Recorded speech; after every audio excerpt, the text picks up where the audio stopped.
The sun rose over Khartoum like any other morning.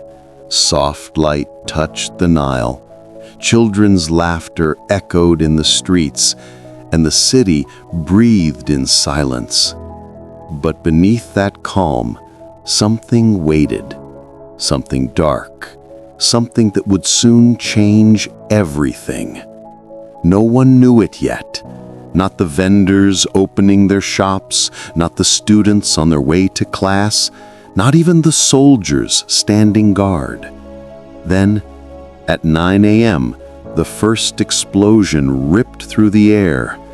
A shockwave rolled across the city.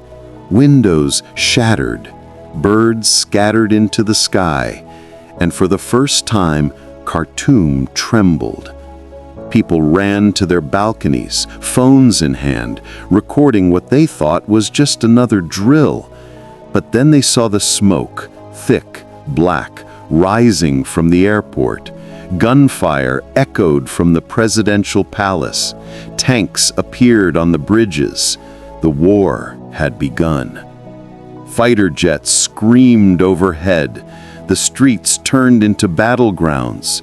Friends called each other, whispering the same question, "What's happening?" No one had an answer. Within hours, the hospitals overflowed. Doctors worked without power. Ambulances could not reach the wounded. By noon, the city was wrapped in smoke and fear. The smell of gunpowder filled the air. A taxi driver named Yasser left a voice message for his wife. He said, "I can't find the way home. The roads are burning. Pray for me." His phone went silent after that. A nurse, Lena, posted online, "We don't know who's winning. We just know everyone is losing." Her words spread across the internet like a cry for help. As the sun began to set, the sky turned red. Not the color of beauty, but of fire. The skyline of Khartoum glowed like a furnace. Explosions lit up the night. Every street carried echoes of gunfire, and every home became a shelter. Children cried in the dark. Mothers held them close, whispering prayers between sobs. In the distance, mosques called for peace, but their voices were drowned by warplanes. Somewhere in the chaos, a baby was born, his first breath mixed with the dust of destruction. By midnight, there was no safe place left. Bullets traced lines through the night sky. The city that once sang with life was silent except for the sound of war. 24 hours later, more than 300 people were dead. Thousands were trapped. Families hid in bathrooms, counting the seconds between explosions. The morning light came again, weak and pale, cutting through the smoke. What it revealed was not a city, but a ruin. Shattered glass, burnt cars, empty streets.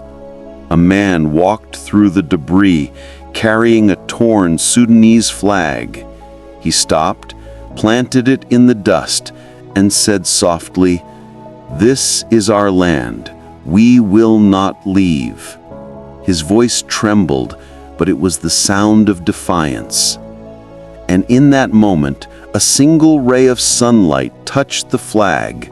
The sky was no longer red, but it was heavy with sorrow. In just one day, the nation had fallen into chaos. Neighbors became enemies. Peace turned to ash.